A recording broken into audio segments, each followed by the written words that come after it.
कोई भी दलील मेरी अभी तक के खुदा के वजूद के ताल्लुक से नहीं आई है, ठीक है। आपकी स्क्रीन के ऊपर पहली दलील है, अगर आप उधर देख लें, argument from evil and good. इसके दो प्रेमिसेस हैं। If the universe has existed by itself it would have either evil or good due to the lack of consciousness. B, the universe has evil and good both, therefore the universe has not existed by itself. Who created evil?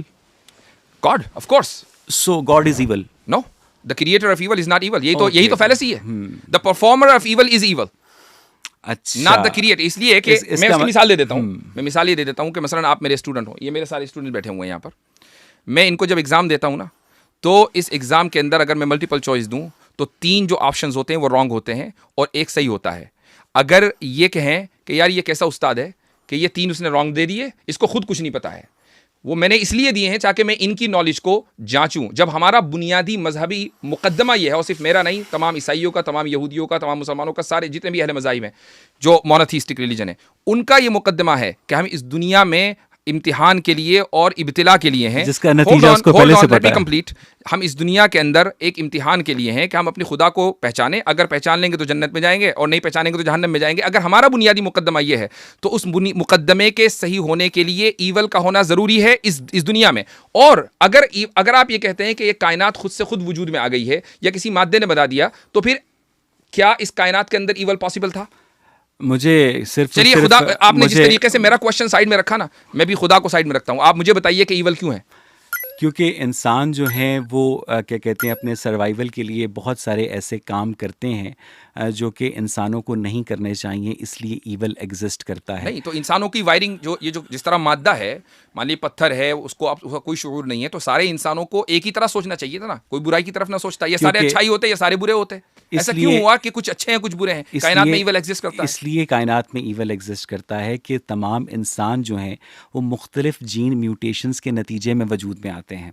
अगर आपने ये कहा वाजदी साहब कि अल्लाह ताला ने इंसान को इम्तहान के लिए बनाया कि ये मुझे पहचानेगा या नहीं, इसका मतलब ये है कि जब आप अपने मदरसे में अपने तलबा का इम्तहान लेते हैं तो आपको नहीं पता होगा कि कौन फर्स्ट आएगा कौन सेकंड आएगा, लेकिन आपके अल्लाह ताला को तो इस इम्तहान का नतीजा भी पहले से पता है. आपने मेरे सवाल का जवाब नहीं नहीं, मुझे मेरे सवाल का, देखिए मेरे सवाल का जवाब दें आप लेके जाएंगे मुझे तकदीर के मसले पर, तो हम कभी भी इस सेशन को मुकम्मल नहीं कर पाएंगे. ईवल क्यों एग्जिस्ट करता है? आपका जो वर्ल्ड व्यू है उसके एतबार से ईवल कैसे एग्जिस्ट करता है कि ईवल कोई एब्सोल्यूट टोटलिटी में टर्म ही नहीं है कि आप जिस तरह ये माइक एग्जिस्ट करता है, जिस तरह ये घड़ी एग्जिस्ट करती है, जिस तरह मैं एग्जिस्ट करता हूँ, इस तरह ईवल जो है एब्सोल्यूट टोटलिटी में एग्जिस्ट नहीं करता है. अगर मैं पाकिस्तान में, अगर मैं इंडिया में किसी की बीवी का हाथ चूमता हूँ तो ये ईवल है. अगर मैं फ्रांस में किसी की बीवी का हाथ नहीं चूमता हूँ तो मुझे मैनर्स नहीं है. अगर मैं पाकिस्तान या इंडिया की मुस्लिम पॉपुलेशन में सूअर का गोश्त खाता हूँ तो ये ईवल है. शराब पीता हूँ तो ये ईवल है. लेकिन अगर यही काम मैं वेस्टर्न सिविलाइजेशन में नहीं करता हूँ तो ये सिर्फ और सिर्फ मेरी चॉइस है.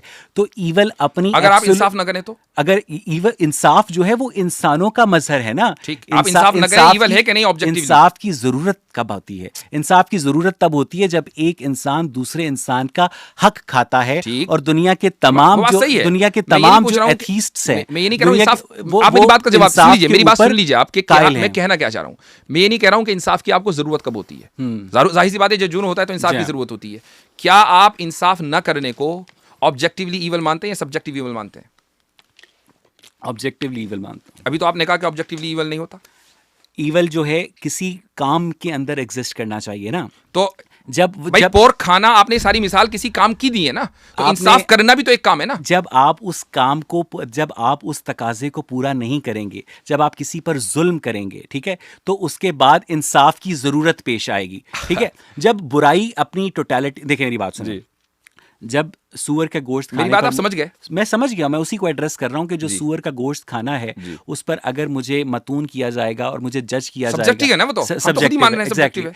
मुझे ये, लेकिन आपने ये कहा कि ऑब्जेक्टिवली ईवल एग्जिस्ट नहीं करता. ऑब्जेक्टिवली ईवल एग्जिस्ट नहीं करता, लेकिन उसकी जो जजमेंट है वो एग्जिस्ट करती है. यानी इंसाफ ना करना, एक आदमी इंसाफ नहीं कर रहा है, क्या इसको आप ऑब्जेक्टिवली ईवल मान रहे हैं? आपने भी कहा मान रहे हैं. मैंने कहा कि इंसाफ जो है वो सब्जेक्टिव ईवल की जजमेंट है. सब्जेक्टिव ईवल की जजमेंट है और इंसाफ के जो तकाजे हैं, ठीक, वो इंसाफ किसी भी तरह हो सकता है। मुझे ये बताइए, let me help you as well, कि एक इंसान को यहाँ पर कत्ल कर दिया जाए या कि दुनिया के किसी कोने में कत्ल कर दिया जाए, उसके इंसाफ के तकाजे मुख्तलिफ होंगे। ठीक है, इस तरह मसलन हिटलर ने 6 मिलियन लोगों को मारा, उसने कहा मैंने इंसाफ के तकाजे मुख्तलिफ होंगे। इसी तरह अगर दुनिया के किसी दूसरे कोने में शराब पी जाए और यहाँ शराब पी जाए तो इंसाफ के तकाजे मुख्तलिफ होंगे। इसीलिए लेकिन इंसाफ, लेकिन बात हो रही है इंसाफ, उसके तकाज़ों की बात नहीं हो रही है। कंप्लीट ना, कि जब ईवल जो है वो सब्जेक्टिव है, लेकिन उस ईवल की जो जजमेंट है कि आपने इंसाफ के पलड़े में उसको लाना है, वो एक क्या कहते हैं, मेरे नज़दीक एक ऑब्जेक्टिव चीज़ है। अब इस बात को थोड़ा सा नैरो डाउन वापस की तरफ करते हैं कि आपके नज़दीक इस कायनात के अंदर खुदा की मौजूदगी इसलिए ज़रूरी है कि जो ईवल है उसको बाकायदा पनिश किया जा सके, उसको बाकायदा लगाम डाली जा सके। सिर्फ यही नहीं है, बल्कि इसलिए चूंकि इस कायनात में जो आप खुद ही कह रहे हैं कि ऑब्जेक्टिवली ईवल मौजूद है, ये ईवल कभी मौजूद ना होता, कायनात एक हालत पर रहती, या तो उसके अंदर सिर्फ गुड होता या उसके अंदर सिर्फ ईवल होता। इस कायनात के अंदर दोनों चीजों का वजूद होना इस बात की दलील है कि कायनात खुद से खुद वजूद में नहीं आई है। इस कायनात क्योंकि कायनात मादी है, मादी को क्या लेना देना ईवल से। अगर ये मोबाइल जो है सैमसंग ने बनाया है तो उसके सारे मोबाइल जो हैं एक तरह के होंगे और ये सैमसंग की क्रिएशन का सबूत हैं। अगर ये तमाम इंसान जो हैं खुदा ने बनाए होते तो वो या तो गुड होते या बैड होते। तमाम इंसानों के अंदर गुड और बैड का मुतनव्वे होना इस बात का सबूत है कि इनका कोई क्रिएटर नहीं है। तो नोट और S21 दोनों एक ही हैं क्या? जो नोट 10 और S21 दोनों एक ही है। वो क्या होता है? सैमसंग के दोनों फोन है ना? नहीं, उनकी परफॉर्मेंस हर मॉडल की एक जैसी है ना। होमो सेपियंस, अगर परफॉर्मेंस की बात हो रही है, परफॉर्मेंस भी अलग है। अगर नोट 10 की परफॉर्मेंस अलग है और S22 की परफॉर्मेंस अलग है। साहब, अगर तमाम होमो सेपियंस को खुदा ने बनाया है तो उनकी परफॉर्मेंस सेम होनी चाहिए। अच्छा, ठीक है। अगर तमाम होमो सेपियंस जो हैं इवॉल्व हुए हैं तो उनकी परफॉर्मेंस में वेरिएशन होनी चाहिए, और उसी वेरिएशन की वजह से ईवल वजूद में आता है जो कि सब्जेक्टिव है। तो मेरा दावा हुआ ना सर, मैं लेट मी कंप्लीट फर्स्ट। उसी परफॉर्मेंस के अंदर वेरिएशन की वजह से ईवल वजूद में आता है जो कि सब्जेक्टिव है, और उसकी जो जजमेंट है वो ऑब्जेक्टिव है। अब ये बात, आपकी बात का जवाब हो गया। आपने मेरी बात, आप मेरी दलील दे रहे हैं। अब आप मुझे, ये तो आपने अपने गोल में स्कोर कर दिया।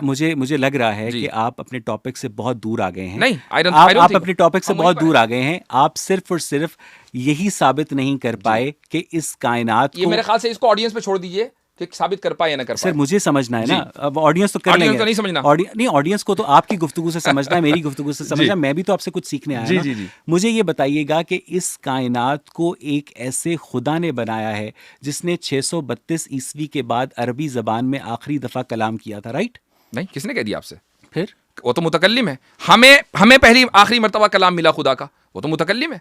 कलाम उसकी सिफत है, जिस तरीके से वजूद उसकी, जिस तरीके से रहमत उसकी सिफत है। आप तो कह रहे थे वो गैर मादी है। सिफत है कलाम तो मादे की सिफत होती है। ये भी आपका एक फैलेसी, इसको भी ठीक करूंगा। जिस तरीके से रहमत उसकी सिफत है, गजब उसकी सिफत है, ऐसा तो नहीं कि उसने अब रहमत करना छोड़ दिया या गजब करना छोड़ दिया। ऐसे ही कलाम भी उसकी सिफत है, ये उसकी सिफात हैं, जो सिफात उससे कभी अलग नहीं होती है। आप ये मत कहिए कि आखिरी मरतबा जो है उसने 1400 साल पहले कलाम किया था। हमने आखिरी मरतबा 1400 साल पहले उसका कलाम रिसीव किया था, तो वो हमारे एंड से आखिरी मरतबा है, उसके एंड से आखिरी मरतबा नहीं है। अच्छा, क्या सबूत है? अब हम वो अभी बताता हूं मैं आपको क्या सबूत है। आगे बढ़ लेते हैं। एक आर्गुमेंट मैंने बता दिया, जिसका आपने अभी तक जवाब नहीं दिया है कि कायनात ने ईवल और गुड को एक साथ किस तरीके से बनाया, जबकि आप ऑब्जेक्टिवली ईवल के वजूद के कायल हैं। मुझे ये बताइएगा कि और मैं आपको बता दूं थोड़ी देर के लिए कि अगर आप ऑब्जेक्टिव ईवल के कायल नहीं है ना, तो फिर आपकी जो प्रॉब्लम ऑफ ईवल वाली दलील है वो यही सही है। हमारे नजदीक जो है इस कायनात को किसी कॉन्शियस एंटिटी ने नहीं बनाया है। ठीक, आपके नजदीक इस कायनात को एक कॉन्शियस एंटिटी ने बनाया है, और उसके बावजूद उसमें ईवल और गुड एट्रीब्यूट्स पाए जाते हैं। अगर इस कायनात को किसी एक कॉन्शियस एंटिटी ने बनाया होता तो उसके अंदर जो सलाहियतों का इजहार होता वो प्रेडिक्टेबल होता। यही तो मैं कह रहा हूं। मुझे मैंने यही तो मेरा सवाल है आपसे जनाब। आप मेरा सवाल सुन लीजिए। Just give me 1 second. Kalam का सहारा लेने की जगह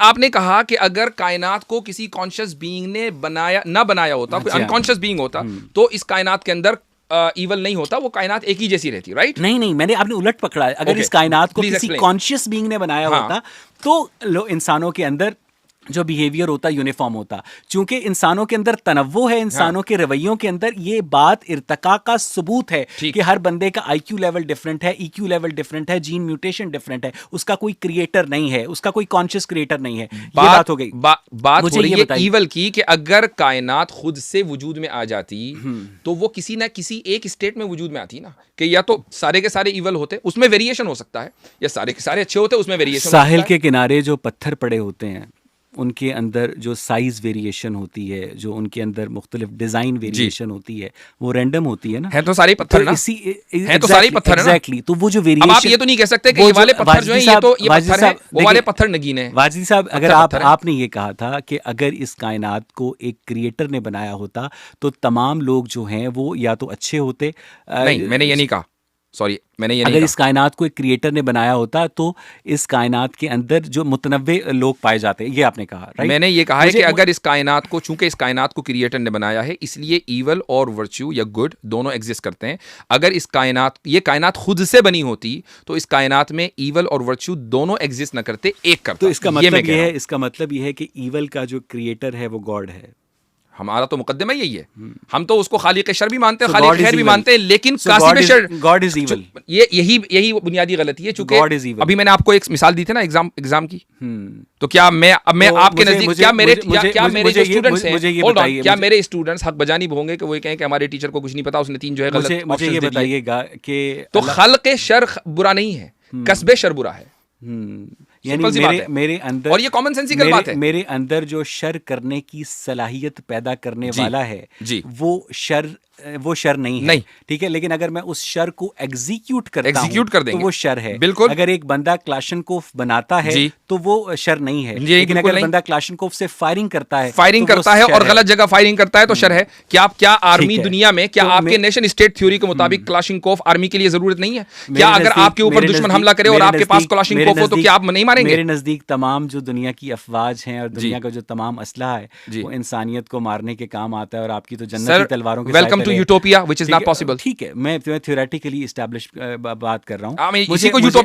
मुझे एक बात बताइए कि कायनात का जो खुदा है ये वही खुदा है जो कुरान मजीद का मुसन्निफ है। अब अगली आ जाए सर, मुझे देखिए, मैं कुरान करीम पर, सुनिए, आज हमारी जो मौजू है ना, हमारा है वजूद बारी, एग्जिस्टेंस ऑफ गॉड। जब आप ये कहेंगे कि नहीं हजरत आदम ने फला तारीख में क्या किया था, I don't know, it doesn't really matter. अब आप आगे मसला एग्जिस्टेंस, मैं अगला आर्गुमेंट दे दूं आपको। सर मुझे भी कोई आर्गुमेंट देने का शौक है। आप तो आर्गुमेंट, मैं समझा कि आपके पास तो आर्गुमेंट ही नहीं है। मुझे लगा कि मेरे पास आर्गुमेंट है, सारा मेरा ही है। मुझे लगा कि मेरे पास बर्डन ऑफ अदम वजूद है, मेरे पास आपके पास तो कोई दलील नहीं है ना, तो दलील तो मुझे ही देनी है। सर मुझे ये बताइएगा कि आपने पहले तो बर्डन ऑफ प्रूफ लेने से इनकार किया, ठीक, उसके बाद आपने अपने पास जो रिटन जो आपके, मुझे एहसान भी तो करना है ना मुल्हिदों पर। नहीं, मुझे क्या कहते हैं ये बताइएगा कि कायनात के वजूद का कोई प्रॉपर मजहर है और वो खुदा है। हमें कैसे पता चलेगा कि आप जो फ़लसफ़ा अपने दिमाग में क्रिएट कर रहे हैं उस फ़लसफ़े की बुनियाद पर इस कायनात के क्रिएटर को हम जैसे कुफ़ार पहचान सकते हैं? क्योंकि आपके पास कॉमन सेंस की कमी है मेरे भाई, और इसीलिए मैंने आपसे पहले ही कह दिया था, इसीलिए मैंने आपसे कह दिया था कि आप ट्रूथ को कैसे जान पाएंगे। तो आपने ये नहीं कहा, हालांकि आपको मालूम है कि ट्रूथ जानने का आपके पास एक ही पैमाना है और वो है साइंस। आप उसको नहीं कहना चाहते थे, ठीक है।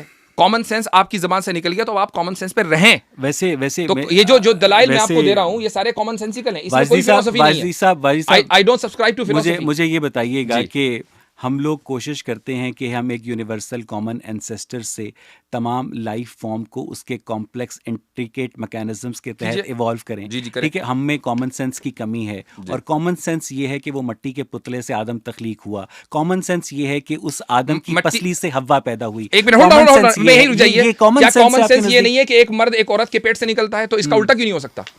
वाह वाह वाह वाह, तो मुझे ये नहीं, इसमें मुझे बता दीजिए, अगर ये औरत की लिए इंफीरियरिटी है कि एक औरत आदम की पसली से बने, तो क्या ये मर्द के लिए इंफीरियरिटी नहीं है कि एक मर्द औरत के पेट से पैदा हो? मुझे ये बताइएगा कि महज इसलिए आप उसको इंफीरियरिटी नहीं मानते क्योंकि दुनिया इसी तरीके से चल रही है। मुझे ये बताइएगा, आपको वो चीज इसलिए आपको वो चीज इसलिए उस पर एतराज हो रहा है क्योंकि वो एक किताब के अंदर आ गया, मुकद्दस किताब। एग्जैक्टली, वो एक मुकद्दस। तो अगर हम कॉमन सेंस की बात करें तो ये चीज बिल्कुल कॉमन सेंसिकल है कि एक औरत मर्द की पसली से पैदा हो सकती है जिस तरह एक मर्द औरत के पेट से पैदा हो सकता है। 9 माह की 18 साल की किसी अल्लाह आलम, we don't know.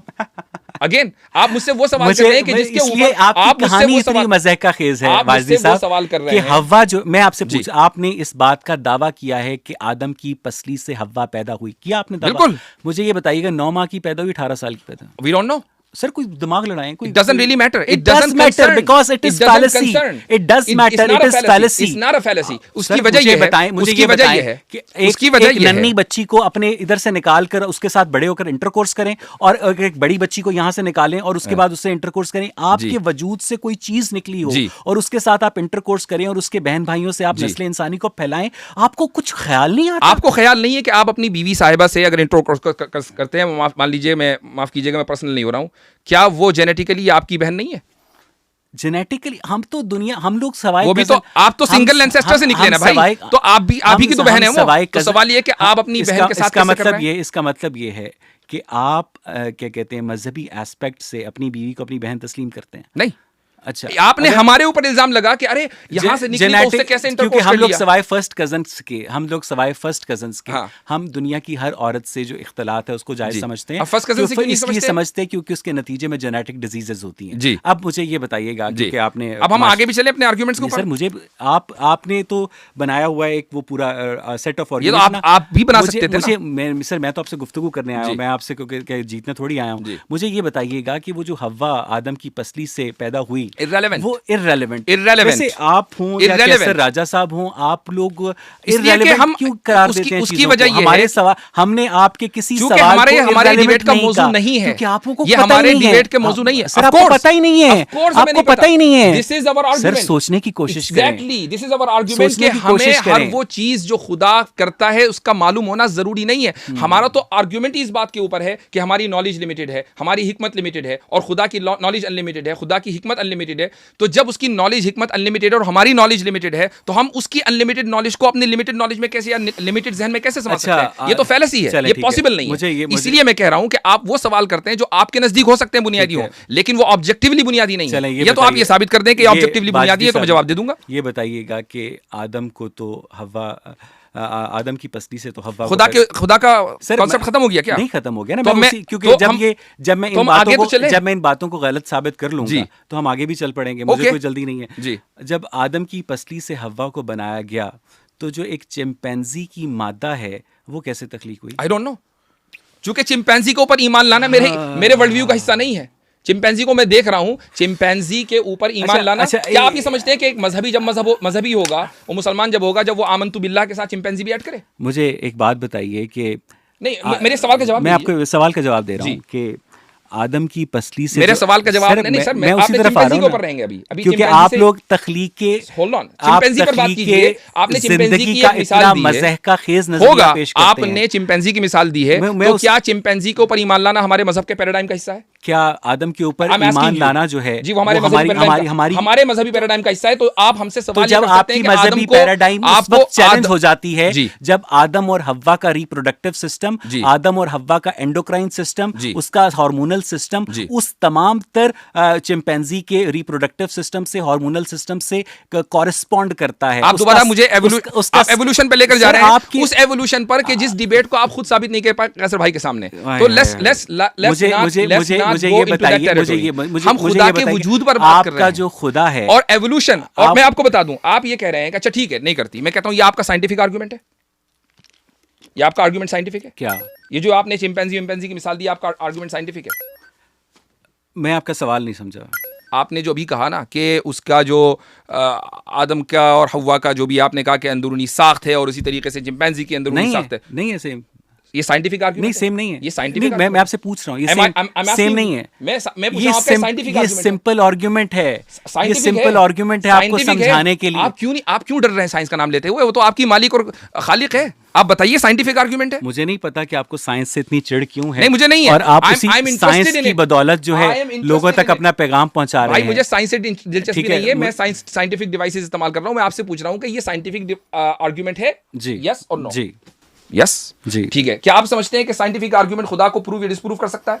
Scientific argument खुदा को प्रूव या डिसअप्रूव नहीं कर सकता है। तो फिर आपने क्यों दिया? इसलिए क्योंकि आपने ये कहा कि अल्लाह ताला ने इंसान को स्पेशल क्रिएशन के जरिए क्रिएट किया और उसके बाद हव्वा को आदम की पसली मैंने से कहा तख्लीक किया। आप उस साइंस को लेकर आ रहे हैं खुदा को नहीं, आप ये सवाल आप चैलेंज कर रहे हैं साइंस की बुनियाद पर कि चूंकि इस स्टोरी के अंदर होल है, देयरफॉर खुदा एग्जिस्ट नहीं करता। यही कह रहे हैं ना आप? तो आपने साइंटिफिक आर्गुमेंट को खुदा के डिसप्रूव करने के लिए इस्तेमाल कर लिया, जो कि साइंटिफिकली गलत है। उस खुदा की मौजूदगी के दावे को चैलेंज किया जिस खुदा की मौजूदगी का आप दावा करते हुए कहते हैं कि जो आदम है वो मिट्टी के पुतले में रूह फूंके जाने से पैदा हुआ। आप इस बात को तस्लीम कर रहे हैं, हव्वा पैदा हुई। आप उस बात को तस्लीम कर रहे हैं कि साइंस को हम खुदा को डिसप्रूव करने के लिए नहीं इस्तेमाल कर सकते। तस्लीम कर रहे हैं ना? मैं इस बात को तस्लीम कर रहा हूं, लेकिन साथ ही साथ हम लोग हमारी पोजीशन, साइंस को भी इस्तेमाल कर रहे हैं। हमारी जो पोजीशन नहीं, हम That's very interesting. Very interesting. हमारी जो पोजीशन है वो आपके रिलीजियस गॉड को डिनाई करती है यूजिंग द साइंटिफिक आर्ग्यूमेंट। हमारे पास रिचर्ड डॉकिंस जो है या क्रिस्टोफर हिचन्स जो है, जो सैम हैरिस है, वो उस क्रिएटर की मौजूदगी को डिसअप्रूव नहीं करते जिसकी मौजूदगी का अभी हमारे पास कोई एविडेंस नहीं है। आप तो कर चुके हैं ना जिस पोजीशन को, सर आप तो कर चुके हैं ना बाजदी साहब, जिस पोजीशन को एग्नोस्टिसिज्म कहते हैं। आप एग्नोस्टिक नहीं है। मैं अपने आप को एथीस्ट स्लैश एग्नोस्टिक कहता हूं। ये अभी नया इजाफा मेरे लिए इंकिशाफ है, इसीलिए मैंने शुरू में पूछ लिया था आपसे कि सर आप एथीस्ट हैं। आपने कहा जी मैं तो मैं बताता हूं। एथीस्ट का मतलब वो होता है जो कि मजहबी खुदा की मौजूदगी को झुटलाता है, और एग्नोस्टिक वो होता है कि अगर हमारे पास कोई इस कायनात की तख्लीक का क्रिएटर कभी हमारे सामने आया तो हम उस दावे के ऊपर गौर कर सकते हैं। इस पोजीशन को एथीस्ट स्लैश एग्नोस्टिक कहते हैं, और एथीस्ट वो है जो कि आपके मजहबी खुदा की मौजूदगी को झुटलाता है। वो सबूत जो आपके पास आया वो है जो एक नए दावे को क्या कहते हैं कंसीडर करेगा। आपने कहा कभी अगर हमारे पास सबूत आया, वो सबूत कैसा होगा? साइंटिफिक होगा ना? एग्जैक्टली। साइंस से तो आप प्रूव कर ही नहीं सकते, ना डिसप्रूव कर सकते ना प्रूव कर सकते। आप किस सबूत के इंतजार में बैठे हैं? साइंस से हम एक ऐसे क्रिएटर को प्रूव या डिसप्रूव नहीं कर सकते जिसकी मौजूदगी में हमने रिलीजन को क्या कहते हैं एड्रेस करना है। आप दो चीजों के खलते मबहस का सहारा ले रहे हैं। ये खलते मबहस नहीं है। मुझे एक बात बताइए, मैं आपको आसानी के लिए बता रहा हूं। मैं आप ये तो कह सकते हैं कि भाई देखें ये जो आप नमाज पढ़ते हैं, रोजा रखते हैं, ये अनसाइंटिफिक है। आप ये तो कह सकते हैं थोड़ी देर के लिए, चूंकि जाहिर सी बात है कि इंसान का अपना अमल है। Hold on, let me complete please, please let me complete. आप अपनी बुनियादी बातों से जंप करते जाते हैं। नहीं, जब ये बुनियादी बात नहीं है, ये बुनियादी बात है। आपने मुझे ये नहीं बताया एवोल्यूशन की बुनियाद पर, आदम और हव्वा की तख्लीक की बुनियाद पर खुदा मौजूद नहीं है, तो आपने साइंस का सहारा लिया खुदा के अदम वजूद के लिए। और मैं आपके लिए नहीं, अपने नाज़रीन के लिए, अपने नाज़रीन के लिए, खुदा के अदम वजूद, मैं अपने नाज़रीन खुदा के अदम वजूद के लिए, ठीक है, मैं अपने नाज़रीन के लिए स्क्रीन के ऊपर ये जरूर दिखाना चाहूंगा। नेशनल एकेडमी ऑफ साइंस के इक़्तिबास से आप भी देख सकते हैं, science doesn't have the process to prove or disprove the existence of God. Science studies and attempts to explain only the natural world, while God in most religion is supernatural. In most religion, ये religious खुदा की बात हो रही है। ये religious खुदा की बात हो रही है। स्टेटमेंट मैं आपको दोबारा पढ़ के सुनाता हूं, जो कि आप पढ़ने से गुरेज कर रहे हैं कि science does not have the process to prove or disapprove the existence of religious God.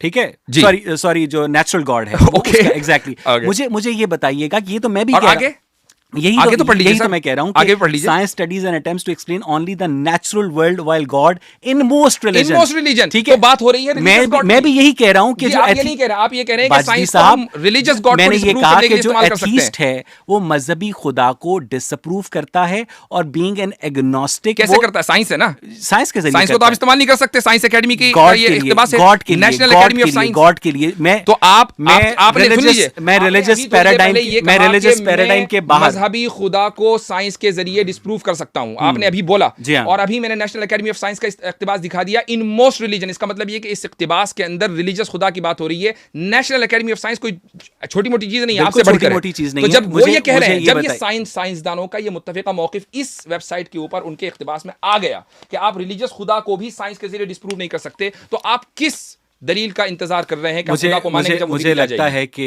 मैं रिलीजियस गॉड को साइंस के जरिए डिसअप्रूव कर सकता हूं। ये आपकी सब्जेक्टिव ओपिनियन है, उसके लिए मैं नहीं समझता कि साइंस के अंदर दलील है। साइंस के अंदर कोई भी क्या कहते हैं हतमी चीज नहीं होती है, और साइंस जो है वो अपने आप को बतदरीज प्रोसेस के जरिए बेहतर करती चली जाती है। आपको याद होगा, नेशनल एकेडमी ऑफ साइंस के बजाय आप अपनी साइंस पर एतमाद करते हैं। आपको याद होगा कि साइंस जो है कभी ईथर की मौजूदगी का दावा किया करती थी। हम तो साइंस को मानते ही एवर चेंजिंग है। ठीक है, और जो आप रिलीजन को एब्सोल्यूट मानते हैं, तो मैं यही आपको बताने की कोशिश कर रहा हूँ वाजदी साहब कि जो मजहबी खुदा है उसकी मौजूदगी को हम साइंटिफिक रैशनल से डिसअप्रूव कर सकते हैं, लेकिन जो हमारे पास इस कायनात का अगर कोई क्रिएटर है तो उसके बारे में हमारे पास उसे प्रूव और डिसअप्रूव करने का फिलहाल कोई साइंटिफिक इंस्ट्रूमेंट या मेथड नहीं है ना? ये बात, इस इक्तिबास को आप मुस्तरद कर रहे हैं science academy, national academy of science अपना मौकफ दे रहा हूं, इस इक्तिबास को मुस्तरद माने? मैं आपको अपना मौका, अगर ये उससे मुस्तरद होता है तो ये आपकी मर्जी। नहीं, आप मुझे बता दें सर, आपका ही मौक़िफ़ पूछ रहा हूं कि ये इक्तिबास आपके नजदीक काबिल कबूल है या आप इसको जो है रद्दी की टोकरी में डाल रहे हैं? मेरी बात के जवाब के नतीजे में ये मुस्तरद होता है,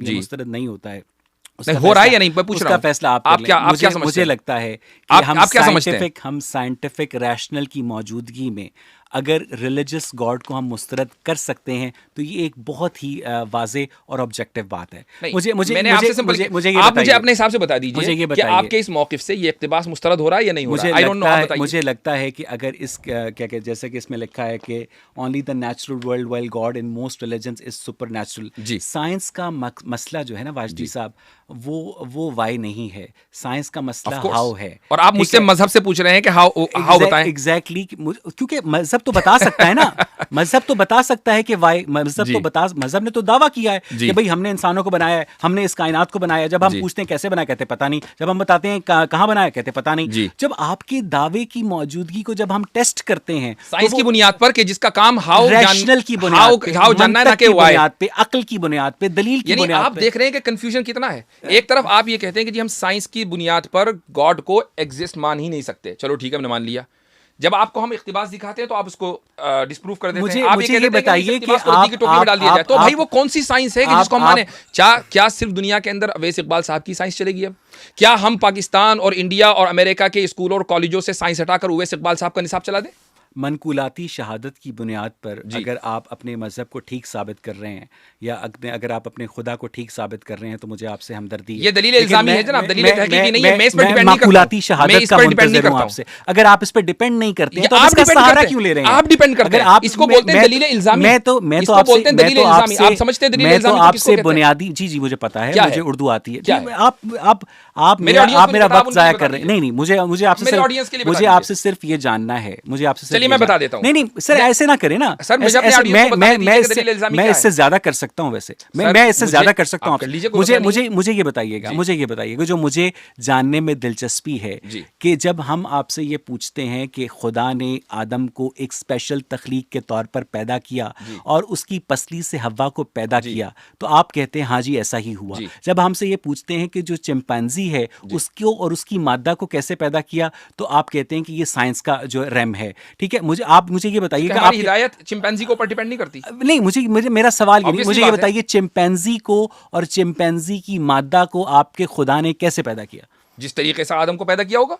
अच्छा, उसको भी यानी कि चिंपैंजी का मट्टी का पुतला बनाया और उसमें रूह फूंकी और उसकी चिंपैंजी की जो पसली है उसकी मादा पैदा की। यार खुदा का खौफ करें। आप 21वीं मौजूद नहीं, किस खुदा का खौफ करूं? इस्तारे में कह रहा हूं, मुझे बता दीजिए कौन सा वाला खुदा है? इस्तारे में कह रहा हूं कि आप अपने बच्चों को 21वीं सदी में ये पढ़ाने जा रहे हैं। नहीं, उवैस इकबाल साहब की साइंस पढ़ाएं। मुझे ये बताइए, जो साइंस एकेडमी की साइंस ना मानती मुझे हम वो वाली साइंस पढ़ा लें। आप मुझे बता दीजिए कि मेरी साइंस पढ़ा दो, हम यहां से स्कूल से खत्म कर देंगे और आपको अपना निसाब का जो है बना देंगे। आप ये बता रहे हैं कि इस कायनात के खुदा ने इस जमीन पर मौजूद तमाम अनवाओ इकसाम को, जिनमें डायनासोर्स हैं, जिनमें चिंपैंजी हैं। I don't think सर आप मेरी बात नहीं, आप गलत जा रहे हैं। मुझे एवोल्यूशन के ऊपर मैं आपको रोकूंगा इसलिए कि we are going in the wrong direction. Sir आप ये अपने जवाब में कहिएगा, ये बात आप अपने जवाब में कहिएगा। मुझे आप 30-40 सेकंड की एक साइलेंट विंडो दे दीजिए, उसके बाद आप अपना जवाब दीजिए। मैं आपकी बात को नहीं टोकूंगा बीच में, क्योंकि इस तरह ना वो गुफ्तगू का जो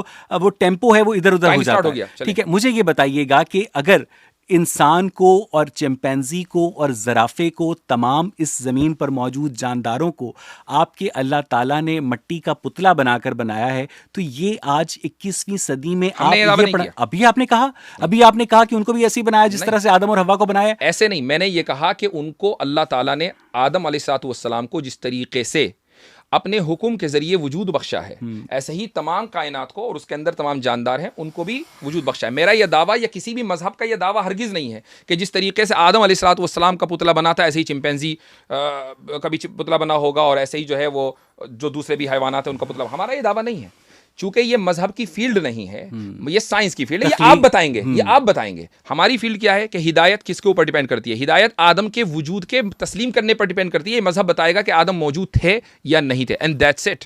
कुरान करीम तमाम रिलीजियस फिनोमेना को नहीं बताता है, कुछ रिलीजियस फिनोमेना को बताता है। मैं हैरत में हूं कि आप दिन रात साइंस साइंस साइंस साइंस करते हैं और इतना मोतबर इक़्तिबास आपके सामने आ गया और उसमें यह लिखा हुआ है कि आप मजहब को साइंस की बुनियाद पर या मजहबी खुदा को जज कर ही नहीं सकते, फिर आपको साइंस चाहिए। तो ये जो कॉन्ट्रडिक्शन है आपके वर्ल्ड व्यू में, आई फेल टू अंडरस्टैंड कि भाई इसमें वाकई सिंसियरिटी कहीं है कि नहीं, यह एक जिद है।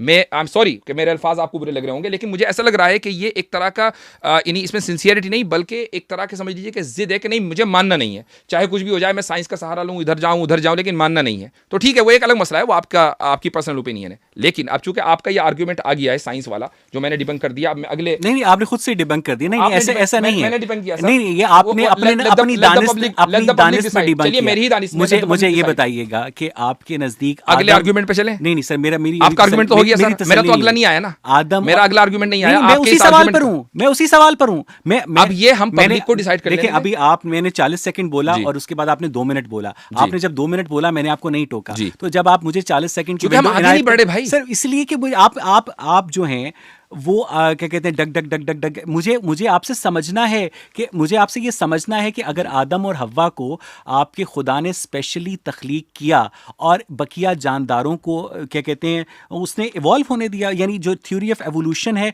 वो बकिया लाइफ फॉर्म के लिए ठीक है और आदम और हव्वा के लिए गलत है। ये मेरा मौक़िफ़ चूंकि एवोल्यूशन के ताल्लुक से जो भी है, मैं इस वक्त उस मौजू पर बात नहीं करना चाहता, चूंकि हमारी जो नहीं आपने आदम की जब लेट मी कंप्लीट, ठीक है, चूंकि आपने कहा कि मैं फुल बोलूं। एवोल्यूशन के ताल्लुक से आपकी जो डिबेट है वो कैसर राजा साहब से हो गई है, ठीक है। अगर आप मुझसे एवोल्यूशन पर बात करेंगे तो मैं एवोल्यूशन पर भी बात करने के लिए तैयार हूं, लेकिन आज नहीं, क्योंकि I won't let you go away from the concept of God. तो अब मैं इसका जवाब नहीं, मैं भी आपने मेरी बात मुकम्मल नहीं हुई। तो हम एवोल्यूशन के किसी भी मौजू के ऊपर गुफ्तगू नहीं करेंगे कि कैसे उसकी तख्लीक हुई, कैसे, ये ना मेरी बुनियादी तौर पर, हालांकि मेरा अपना एक मौक़िफ़ है इसमें, लेकिन मेरी बुनियादी तौर पर ना ये फील्ड है और ना ही मैं इसके ऊपर फिलहाल आज की तारीख में इस वक्त डिबेट करने में दिलचस्पी रखता हूं, चूंकि हमारे डिबेट का मौजू है एग्जिस्टेंस ऑफ गॉड, हम उसी पर रहेंगे, उससे नहीं हटेंगे।